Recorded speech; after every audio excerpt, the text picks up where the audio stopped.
এদিকে আমাদের ধান কেটে তারপরে শুকিয়ে মড়াই রেডি হয়ে গেছে।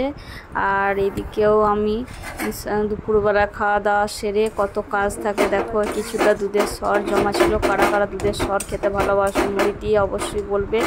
তো শুধু খেলেই তো হবে না, তাকে একটু জড়ো করে রেখে একটা দারুণ জিনিস হয়, সেটা হচ্ছে দেশি ঘি, বাড়ির তৈরি অরিজিনাল ঘি।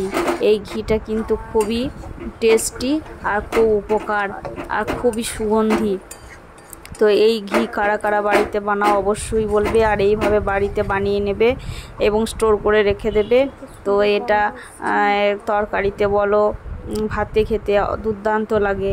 তো দেশি ঘি, আবার এই খাঁকিটাও দারুণ লাগে খেতে, তাই না? তো দেশি ঘি কীভাবে বানাচ্ছি সেটা আমি দেখিয়ে দিলাম তোমাদের সাথে শেয়ার করে। আর এমনি ছাঁকনাই করে ছেঁকে নিয়েছি আমি ঘিটা। তো এইদিকে আর দেখো মড়াই ধান ভরছে একে একে। আর এদিকে দোকানে মাল কী কিনেছে সেগুলো তোমাদের সাথে দেখিয়ে দিচ্ছি। দেখো এলাচি বিস্কুট, মাড়ি বিস্কুট, সন্দক লবণ, অনেকগুলো গোটা মশলা যেমন এলাচ, লবঙ্গ, জোয়ান, মৌরি এসবগুলো এনেছে, কিছু টুকিটাকি জিনিস এবং সর্ষের তেল, সাদা তেল এগুলো এনেছেন, সন্দক, টাটা লবণ, এই সকল জিনিসগুলো একটু বাড়াতে হয়েছিল। এগুলো একটু নিলাম, 1 প্যাকেট সাবু। এই ছিল টুকিটাকি দোকানের মাল, হাট বাজার। তো কেমন লাগলো অবশ্যই জানাবে ভিডিওটি। সঙ্গে থাকবে, সাথে থাকবে, পাশে থাকবে, অবশ্যই সাবস্ক্রাইব করে দেবে চ্যানেলটিকে। তো এই ছিল আজকের ভিডিও। এরপরে আবার তারপর দিন ছিল শনিবার। তো সেদিনে আমরা বিশেষ কিছু খাই না, বাধা নিষেধ থাকে বলে। সেদিনে আমরা করে নেব মুগ ডাল দিয়ে, আতপ চাল দিয়ে আর বাসমতি চাল দিয়ে খিচুড়ি। একদম খুব প্লেনভাবে খিচুড়িটা বানাবো, ঠাকুরের ভোগের মতন। এদিকে গাওয়া ঘি দিয়ে দিচ্ছি হাঁড়িতে, আর 5 ফোড়ন, তেজপাতা এসব দিয়ে আমি একটু গোটা জিরে দিয়ে আমি কলাইগুলোকে একটু ভেজে নিয়ে জল ঢেলে দেবো। তার সঙ্গে একটু আলু কেটে দেবো, কারণ আলু আর মুগ ডাল সেদ্ধ হতে হতে টাইম লাগবে, সেই জন্য ওটা আগে দিয়ে সেদ্ধ করে নিয়ে তারপর আতপ চালটা দেবো। আতপ চাল বেশিক্ষণ লাগে না। আর এদিকে আমি একটা মশলা রেডি করে নেবো। এদিকে কলাইটা ভাজা হচ্ছে, জল দিয়ে তারপরে একটু ফুটতে দেবো। কিছুক্ষণ ফুটে পর তারপর চাল দেবো। তো এই দেখো আমি কলাই অলরেডি ভাজছি আর জলও দেওয়া হয়ে গেল। আর এইদিকে আমি চালটা রেডি করে নিয়েছি।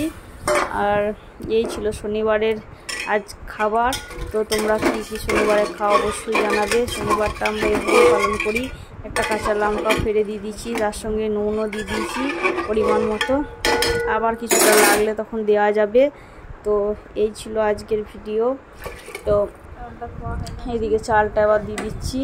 তো আর এই খিচুড়িটা এতটা টেস্টি হয় যে না খাবে সে পস্তাবে, কারণ এটা ঠাকুরের যেখানে ভোগ লাগায় সেরকম খিচুড়িটা। তো দুর্দান্ত লাগে খিচুড়িটা খেতে, তাই না?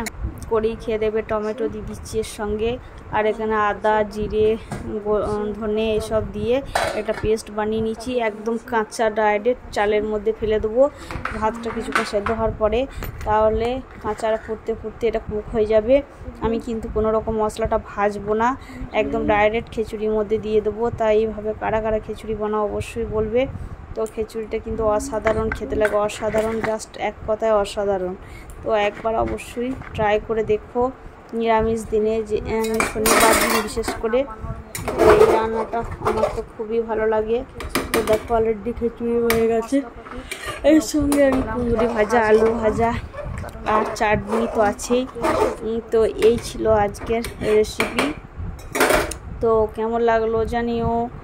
শুভ দুপুরের শুভেচ্ছা। এদিকে আমি খাবারের থালা বেড়ে নিয়েছি আর দেখিয়ে দিচ্ছি। এই দেখো খাবারের থালা সাজিয়ে নিয়েছি। Bye, tata.